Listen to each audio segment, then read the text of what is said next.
Good morning. I'm going to do a piece here on misinformation or disinformation, and I've entitled it Where to Check Your Facts. Um, the issue of free speech is huge in America right now, maybe in the world. I guess Canada made a big show of not permitting people the right to assemble, the right to express opinion in a recent effort by truckers to try to express dissent over vaccine mandates. I think Australia must be pretty hard on free speech at the moment. Not, I don't know about Europe, but here in the States, uh, there's an enormously strong contingent or lobby or group that is downright hostile to the Constitution, constitutionally guaranteed rights of Americans to express our views and our opinions. And this is both by government forces as well as in the private sector. There are, as I say, a group or contingent or cabal or a sector of Americans who are openly and purely hostile to the doctrine of free speech, the constitutionally guaranteed rights of free speech, and believe proudly that that this element of rights guaranteed Americans is wrong and should be opposed, and speech should be delimited in extreme ways. So it just happens to be the nature of the time. I never dreamt. I just didn't see that coming. I never dreamt I would find that there would be a significant and vocal, outspoken group of American people who are proudly and vehemently and aggressively against the against the right of citizens to express points of view. They are determined to stop it in all ways possible, and and and are proud, consider themselves the most virtuous among us.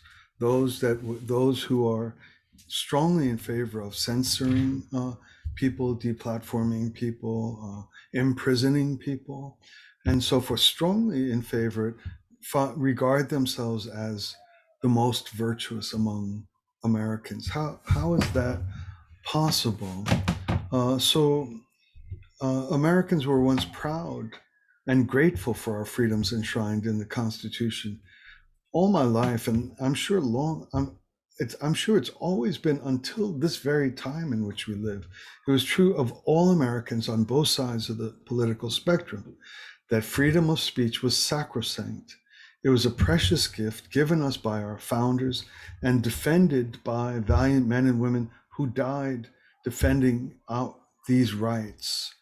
Now it's amazing to find that there are those who are openly hostile, proudly and aggressively so, and feel virtuous and feel honorable and feel to be the great defenders of Americans in their determination to prevent citizens from expressing ourselves. It used to be a thing of pride in which we not only would tolerate opposing views, but we would fight for the rights of our enemies to freely express themselves. It was a sign of maturity. It was a sign of broad-mindedness. People were proud to be able to engage thought that about which we disagree, and the very famous thing that resonated on all, as I say, on all sides of the political spectrum is I may disagree with what you have to say, but I will fight to the death to protect your right to say it. This was the American way. It was a universal source of pride and gratitude across the board. And that now is utterly absent in a significant sector of American life. The What is called the First Amendment has a number of guaranteed freedoms, and the ones relating to speech are basically, I've excised the other elements about freedom of conscience, freedom of belief, freedom of religious practice. And that part of the First Amendment, which speaks to speech, is essentially this: Congress shall make no law abridging the freedom of speech or of the press or of the right of people to petition the government for a redress of grievances. So it it is a constitutionally enshrined right to be able to express concern or even hostility to government practice that is regarded to be oppressive or tyrannical or totalitarian in some way. Americans used to be proud of the right, our freedom and our rights, especially the right to express a point of view. And we would never imagine that there would be people who would imagine themselves to be acting in a virtuous way, proudly demanding that we be silenced or disappeared or our voice taken away, even imprisoned. The way it came to pass that a contingent or group of American people who are against freedom of expression, against freedom of speech, and consider themselves virtuous for holding this point of view comes out of the history of a number of, it's a very big topic, but I'm just going to focus on a couple of things. It has to do with the emergence of legislation and orientation that has to do with groups or classes of people that became a focus of legislation and a focus of moral orientation. So there's concepts or terms such as hate speech and hate crimes. And these are described essentially as hatred against a group or class of persons on the basis of race, religion, skin color, sexual identity, gender identity, ethnicity, disability, or national origin. There emerged in the 80s, also some legislation in the 60s, later in the 80s, there emerged an orientation in which Americans began to be balkanized or broken down into a group of people who wants to assess whether or not given actions or given speech or given behavior can be intuited or sussed out or suspected of being directed toward a certain group. And these groups are oriented by people committed to what's called identity politics. Is your identity is your skin color, your identity is your religious faith, your identity is your sexual identity or gender identity or ethnicity. So rather than looking to see whether or not behavior is criminal in itself or speech is harmful in itself, it's turned around to be examined for whether or not it is directed towards an individual of their identity. This goes contrary to a long-standing American ideal and tradition that is enshrined in the vision and the narrative introduced by Reverend Martin Luther King, in which he said, "It's not by the color of our skin, but by the content of our character." So what people who are oriented towards individual and personal rights and responsibilities, they want to know, is the behavior criminal? Is the speech problematic towards anyone, not whether it's towards a given identity? So as the legislation and as orientation, particularly of a given political part of the spectrum, wanted to focus only on identity, not on personal and individual responsibility, these people began to create the culture in which all behavior and all speech and all action is assessed by its impact on a group or a class of people. Now, can people of a given sexual identity be problematic? Can they be criminal? Can they be bad people? One would presume so. One would presume so. Can people of a given skin color be problematic, be bad in their behavior, be criminal in their behavior? One would assume so. They're people. Of course, there's going to be some people with problematic behavior or views or ideas. They're people.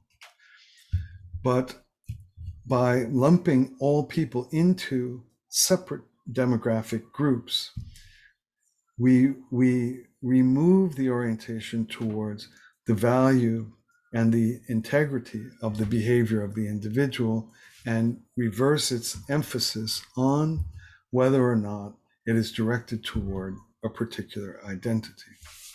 Violence is violence. There's laws against it.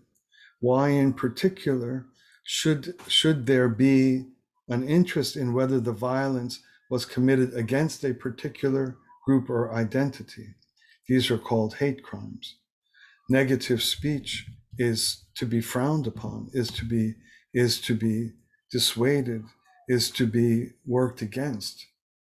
Why should, well, no matter who you're speaking against, one should never be dismissive or hurtful in what one says to a person. Why is it especially helpful to understand if it's hurtful to a particular random identifying characteristic, national origin? So if a person is going around saying hurtful things, if he particularly, for some reason, hates Peruvians, he's just going to only speak negatively about Peruvians. It's not the point that he's speaking about Peruvians, it's the point that he's speaking hurtfully. That's what one should focus on. But in my opinion, it's the behavior of the individual and whether or not they're breaking laws. Once legislation and culture shifted to be riven with identity and groupings and away from responsible public behavior, then became is what led to the possibility of having a political class and a political community that is in favor of violating or removing constitutionally guaranteed rights of free speech. It grows out of the development of this cultural development in America. So now people are on the watch or on the lookout for if hurtful speech is directed toward a particular class or a particular sexual identity or gender identity and so forth.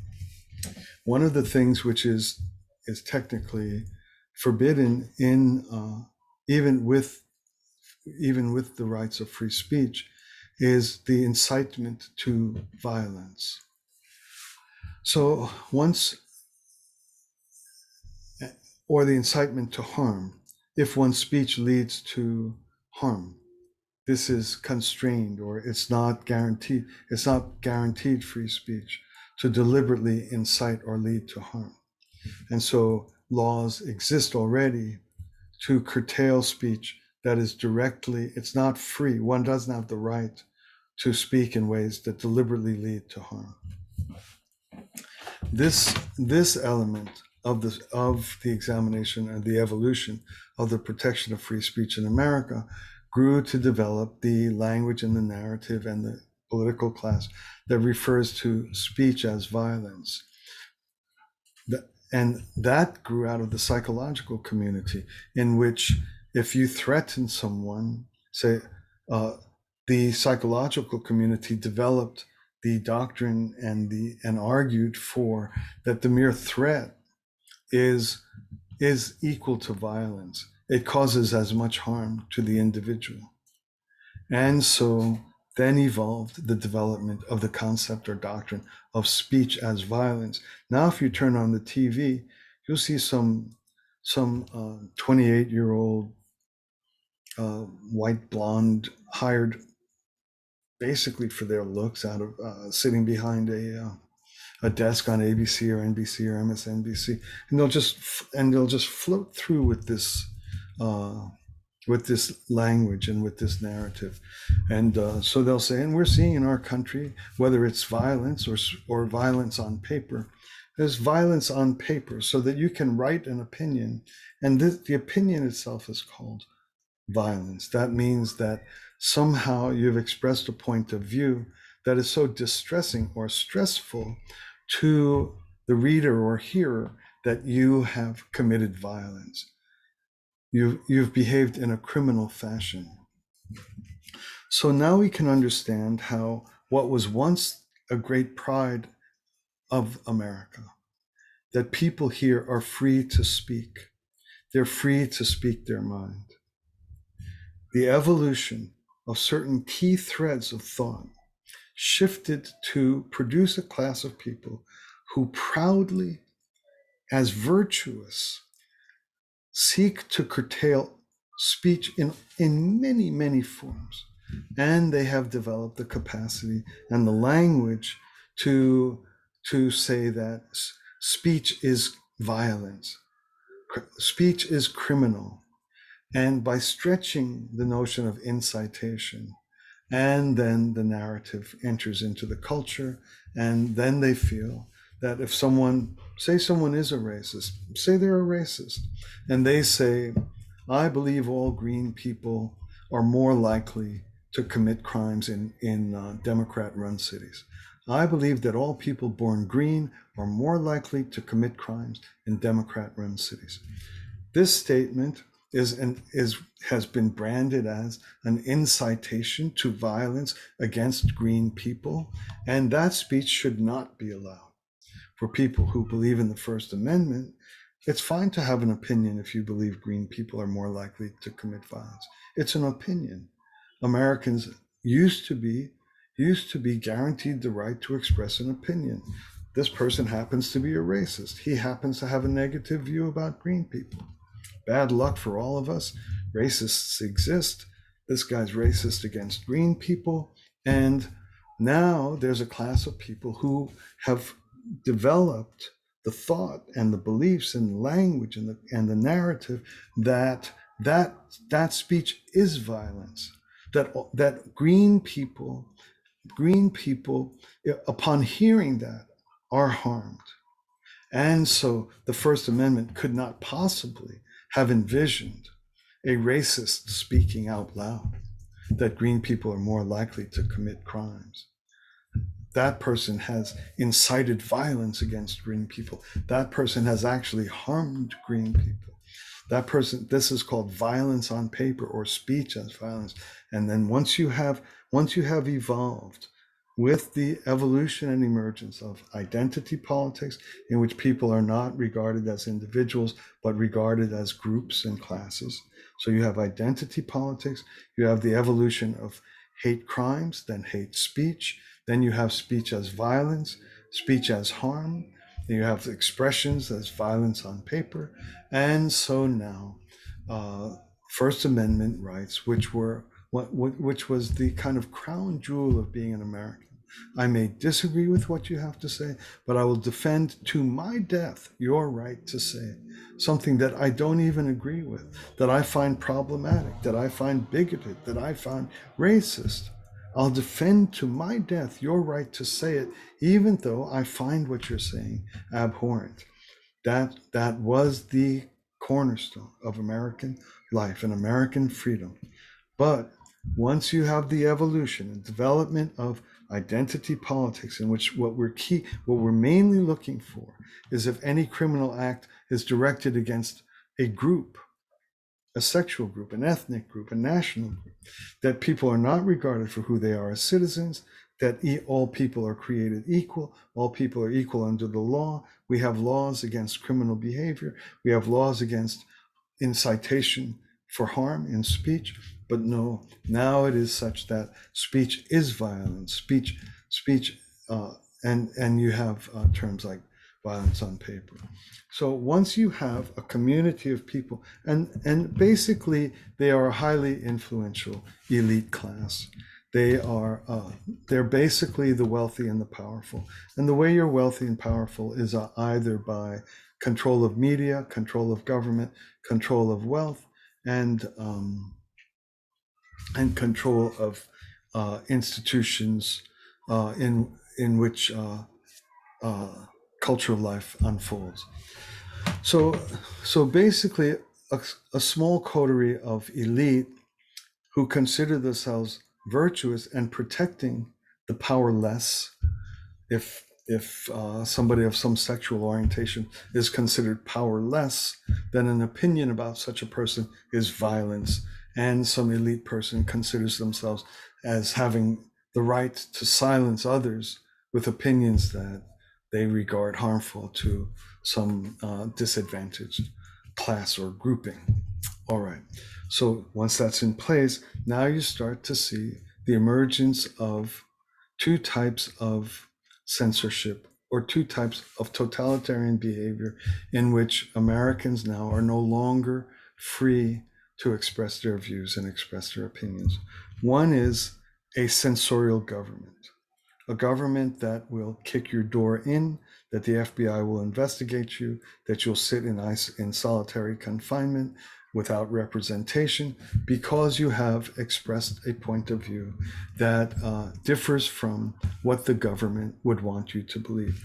Americans prior to now regarded that as problematic behavior, regarded that as the behavior of totalitarian regimes, which had gulags and people disappearing and people being tortured, and that used to be seen as a negative by Americans. But now that we have that new situation with speech as violence and violence on paper, and everybody regarded as some disadvantaged group or another, then you have the government saying, we have to protect these disadvantaged people from speech. And the most recent evolution or development of that is what was something literally unthinkable. It was limited to fiction. It was in 1984. They call it the Disinformation Government Board, in which the United States government wanted to propose to have an organization, and they still do. They want to have an organization under the Department of Homeland Security, one of the most heavily armed forces on earth, one of the most invasive and highly capacity surveillance forces on earth that have unlimited military power over United States citizens. That group wanted to establish, and still is establishing, a disinformation governance board. And it's under the authority of DHS leader Mayorkas. This is an individual who is overseeing the literal destruction of America with an open southern border. There's mass death due to the flood of fentanyl. There's a catastrophic influx of hostile agents into our country from tens of enemy nations disappearing throughout the United States. That's the individual under whom the Disinformation Governance Board is being set, in which the US government is going to examine the dissemination of information and decide whether it's permitted or not. They tragically appointed a person who couldn't possibly survive scrutiny. This was Nina Jankowicz, and eventually she retired. I'm not going to go into. She's an easy target for ridicule, but I'm not going to go into that. Eventually that caused the first incarnation or first rollout of the Disinformation Governance Board to crash on the shoals and be paused. It was a great embarrassment to the Biden administration. But I don't care whether the Biden administration is embarrassed or not. I just care how we can come so far that we have something straight out of 1984 called, which was nicknamed the Department of Truth. And this is the empowering element of fiction of totalitarianism. It's the face of totalitarianism, a governance disinformation board, which decides what if someone's allowed to say something or not.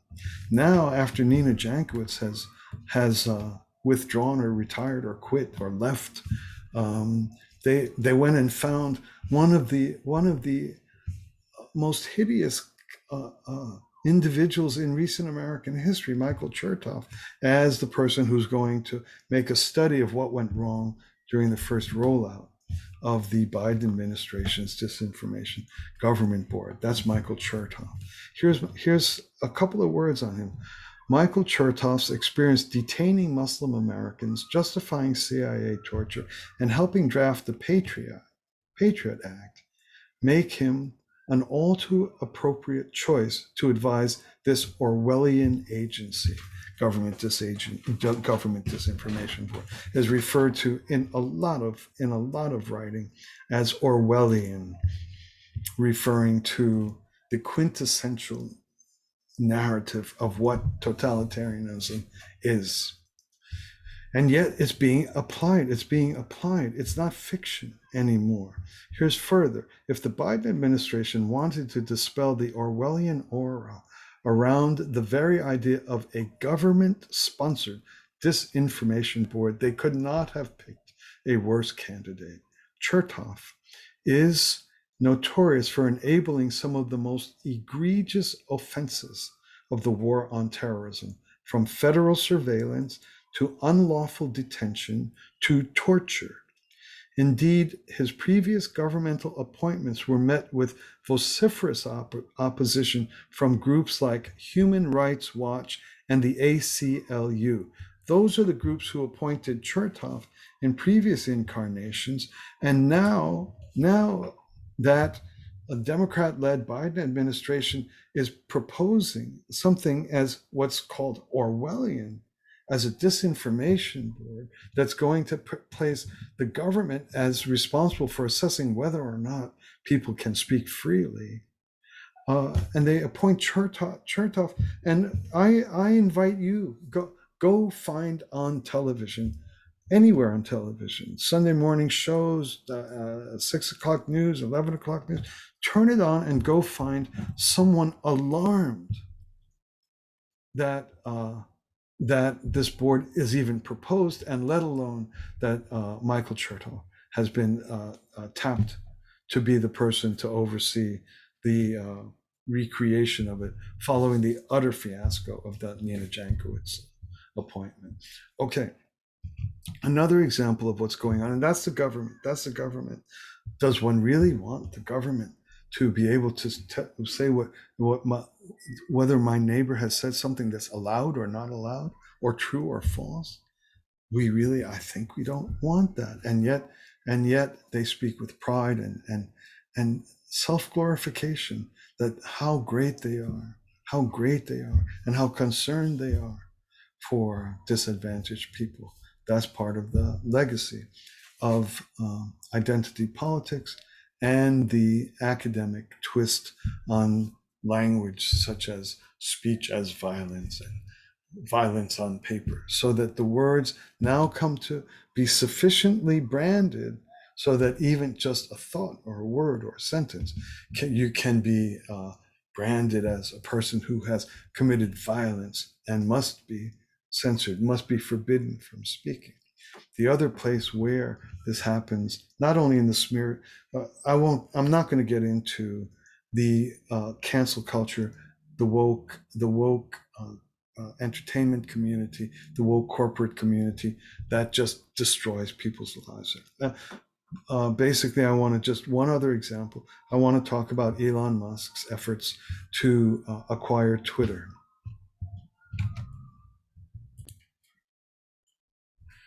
Elon Musk is a lifelong Democrat supporter, has been all his life. He regarded the direction Twitter took by having opaque rules in which they would close down or choke the traffic of given individuals. He thought that Twitter is too central to communications and the transmission of news and ideas for it to become censorial without accountability. So uh, uh, Musk himself said, given that Twitter serves as the de facto public town square, failing to adhere to free speech principles fundamentally undermines democracy. That's all he said. This is all he said. So he unimaginably initially offered $44 billion for Twitter. There's been some bumps in the road due to questions about bot accounts and due to questions of the SEC filing of whether or not all the accounts of Twitter's value was accurate. But this is still in process. According to Musk, he says Twitter, created in 2006, has the potential to become a free speech platform. A free speech platform. For him, it is a social duty that every democracy needs. Musk believes that free speech is the cornerstone of democracy and helps democracy. There's a view of many, or a common truism, which says the problem in the effort to arrive at what's true does not arise out of less speech, but more speech. The more people get to express their points of view, the more people get to argue their points of view, the more we can hear how people come to hold the views they have. These are the ways in which citizens have the ability to listen and learn and come to the conclusions of what that's being presented is true or false. It's never the case that if someone has the capacity simply to prevent the speech of someone who doesn't agree with them, that this is going to lead to the truth. Now, major tech platforms such as Facebook, Twitter, Instagram, and others, they have what are called, quote unquote, independent fact checkers. Independent fact checkers. These people we don't know who they are. They're nameless, they're faceless, they have no accountability whatsoever. We have no idea if they're independent at all. We don't know who they are. We haven't examined their history. Like we have Michael Chertoff being put in head of the United States government Disinformation Board. We know who he is. We can look at his record. Nina Jankowicz, we can know who she is. She's a massive disseminator of disinformation. She was appointed by Mayorkas as the head of the Disinformation Board. So if we can know who people are, we can go find out if they're quote unquote independent fact checkers. We can see how they vote. We can see which party they donate to. We can look at their own Twitter account. We can look at to see who they despise, who they hate, who they've written against. But if they're just called independent fact checkers, and that's so you can express a point of view like this medicine doesn't work, or this medicine is bad for you, or I have an uncle who, by the time he took his third protective action for a given disease, fell over dead.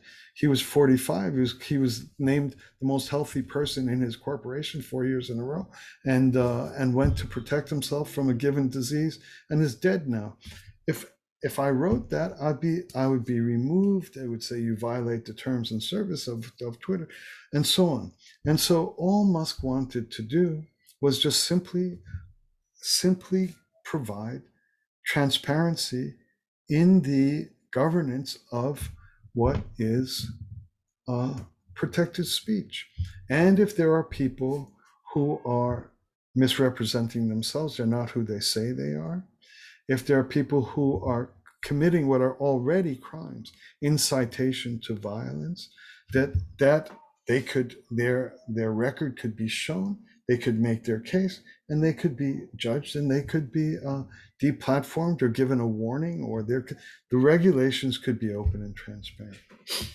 The mere desire of Elon Musk to spend an ungodly amount of his own personal money on the acquisition of Twitter with no other reason, just to allow the exercise of the constitutional guaranteed right to speak and to think and to have an opinion, He's come under withering attack. Suddenly, out of the blue, there's people whom he has, quote unquote, what is it? Sexual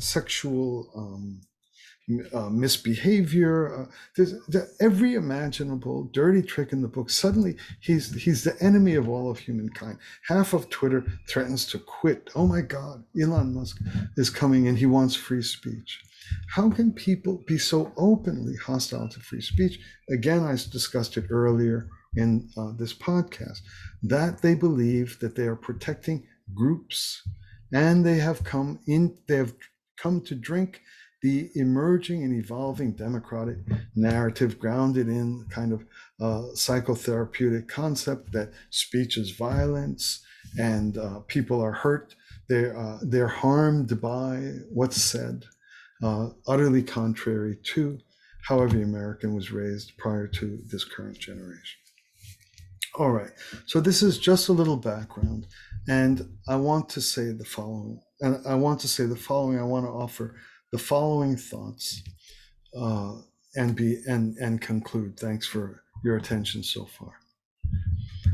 Information exists on a spectrum. There is, or the transmission of information or narratives. There's truth, that which is factually correct, and it's offered for consideration in a constructive and helpful light. I believe what I say is true. I'm presenting it because I believe that education and knowledge helps us become better people and helps us to make decisions in our lives. That's as close as you can come to truth. It's well intended, it's well researched, and it attempts to be constructive as a form of education and information, helpful. Then there is speech that's not true. It has factual problems. What's being said may not be the case. The not trueness of speech of that sort, it might be that the person has the information wrong. They thought it was the case, but they're wrong. It's not. It's just an error. It's bad information. You can say that you can say that voting is closes next Friday when it doesn't close until November. It's just wrong information. You're not ill-intended. You're not trying to do anything wrong. You're giving wrong information, which could be really harmful, could prevent people from voting and things like that. It's bad. It's information that's not true, but it's not meant to be true, or it's information that's not yet fully known, like all scientific information, like all medical information. The definition of science, the definition of medicine, is that things that are put forward as the case need to be challenged or falsified. The whole idea of putting forward something as the case invites the scientific community to try to falsify your information. And eventually, a great deal of things that were held to be scientifically the case turn out not to be the case.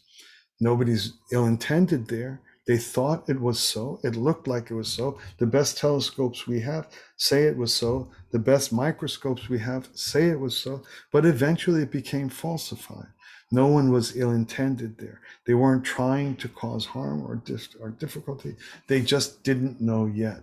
So information can be wrong, just wrong, got it wrong. Or it can be not yet known and even eventually falsified. All of that's not true. That's the next thing down on the scale. Then there is falsehood.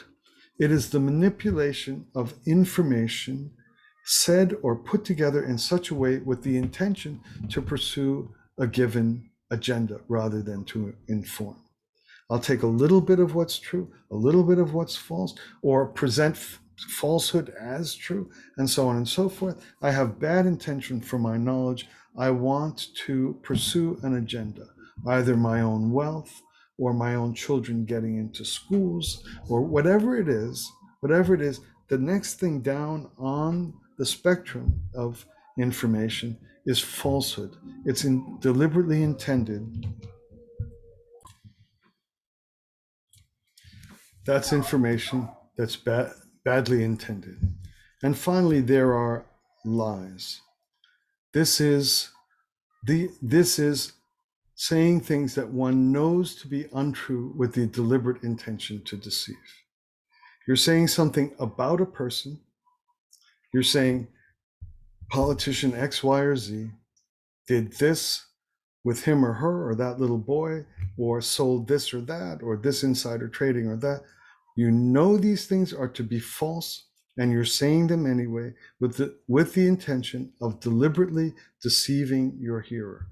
That's the approximate range of information. Truth, not true, false, and lies. All information falls on that spectrum. Rarely can one find information that we can simply call truth. Rarely. Not sadly, it's just the case. Rarely do we find outright lies. They're there. There's plenty of people willing to lie to you. They're there. But it's not common. These extreme ends of the spectrum are not that common, and all other information is on a spectrum between, depending on the intentionality of the person who's speaking to you, the integrity of the person who's speaking to you, the virtue of the person who's speaking to you. Do they want to help you? Have they been conscientious? Have they tried to research so that what they're telling you is accurate? A lot of people are well-intended, but they're too lazy to do the research. So to get way up in the areas of truth, it's really hard to find people who want to do all that work and get things right and suspend things that they prefer for themselves. That's a very high level of communication and information. A tremendous amount of information is not true or partially true or partly wrong. It's not ill-intended. It might be lazy, and the person is mixed in their agenda. They want to kind of have you believe that that girl is not so nice, or that guy is really not so nice, because they think it'll make you like them better, or so. It's just part of the blend of human life and human experience. So what has happened in this evolution and development of this sector of people who are proudly against speech, proudly against free speech, proudly against the US Constitution, which they believe harms this group or that, this disenfranchised group or that. It's always groups. It's not people, it's groups. They have come up with the terms disinformation and misinformation to describe all information that may not be perfectly accurate or may not be perfectly well intended. This is part of the same twist and evolution of the narrative that participates in this doctrine or concept of speech as harm or speech as violence. Because once you brand something as disinformation, it's deliberately intended to mislead the hearer and cause negative outcomes in our society, in our culture, and of course, for these disenfranchised groups. Misinformation and disinformation, and now suddenly, now this is insightful. Did you know that at 3 a.m. in Pennsylvania, in Philadelphia, they found 673,000 uncounted votes between 3 a.m. and 5 a.m., something like that? This is insightful. This is what caused the insurrectionist people to crash through the windows in Capitol. And so now this is insightful. Now this falls into the category of speech which is deliberate, is already constrained by the government. It's just naming an opinion. You could also just simply say, that's not true. They didn't find those votes. It's just not a fact. Or you can just make sure that person never speaks again. Forbidden to have an opinion. The way you can virtuously and proudly say that no one should be able to express an opinion, it is absolutely forbidden, even if you have 10 million people listening to you. If you dare to suggest that votes were counted at 3 a.m. in Philadelphia, your 10 million people who you built over stressful and painful life of effort, trying to build an audience, is just taken from you. Why? Because this is disinformation. You're deliberately trying to mislead people. You're insightful. It's forbidden speech. All right. And so because this kind of forbidden speech, this harmful speech is going out, now we need We need government bodies of misinformation, and we need independent fact checkers. Independent fact checkers. The government is absolutely incapable of deciding what's true and false. Incapable. Incapable. That's why we have the fifth column. That's why we have the press. The press, the job of the press is to get elected people to say what they don't want to say, to try to get the truth out of them. How on earth can anyone believe that the government is going to be the people who are going to tell you what's true and what's false? The very thought of it should be absolutely unthinkable.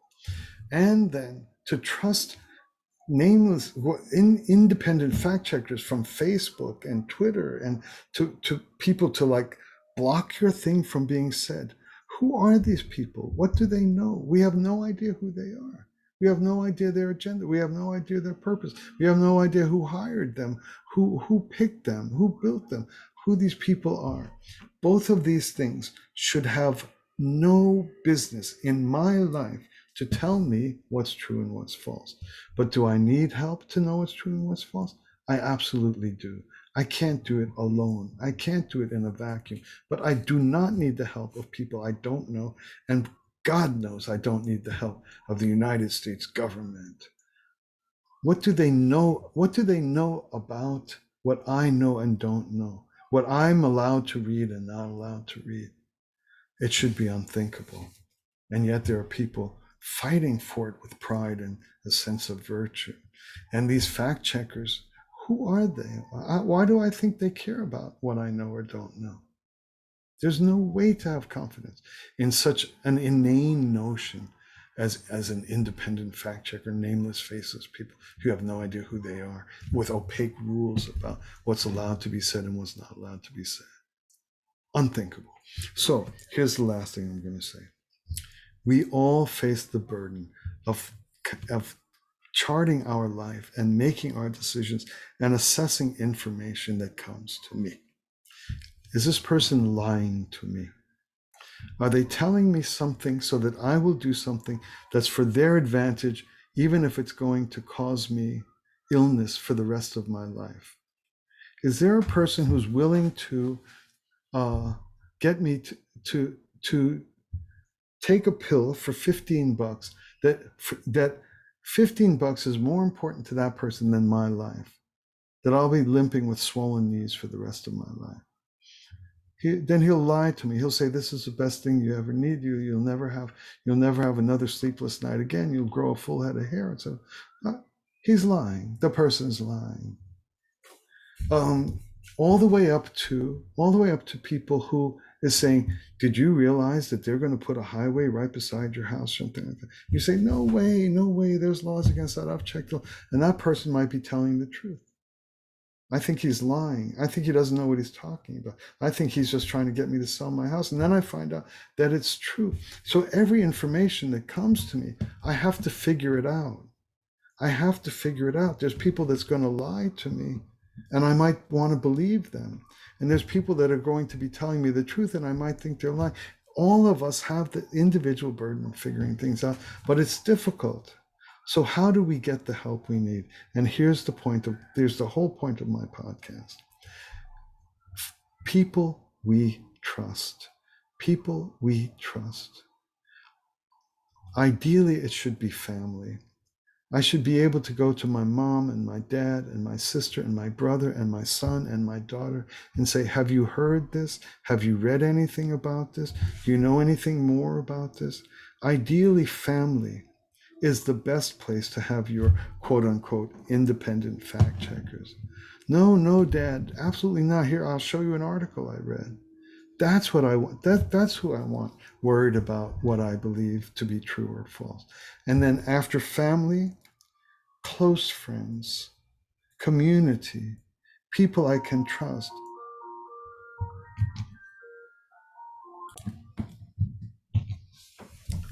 Family and friends, community, people, groups that I volunteer with. Maybe I work in a soup kitchen. Maybe I go to a church. Maybe I work in a library. Maybe I have friends who, I'm in a club. I'm in a chess club. Did you read about this? Did you hear about this? Did you ever hear about this drug that they say is supposed to do this or that to me? Have you ever heard about it? Have you ever read about it? We can, we, the secret or the need is to recover basic life in family and in friends and in community. Therein lies the solution to the issue of speech, the issue of harm. Who's going to tell me not to speak this way because it hurts the heart, hurts the feelings of a group? Somebody I know, somebody that loves me, somebody that cares about me. Do you realize when you talk like this how it sounds? Do you realize that when you said this, my friend was so hurt he never wants to ever come back here again? This is where it isn't to have some nameless quote unquote independent fact checker closing down my accounts and I'll never know what happened. It is locally, it's individually, it's responsibly. Do you think that somebody's going to help me that if I have a bad attitude that has some race, that has some bias in it against a sexual orientation, against do you think that I can only hear from one type of person or another type of person? People are people. That's how we come to improve ourselves. That's how we come to have a relationship with information. So I really implore you, I ask us, I pray to invest in the relationships needed, because we will always be met with a spectrum of information. We'll always have to navigate it. We can't do it alone. We have to do it in community. And we absolutely do not want the government of all people and nameless, faceless people who we know nothing about, churning over our personal responsibility to them to tell me what's true or what's false, or what I'm allowed to hear or not hear. Thanks for listening. We'll talk again soon.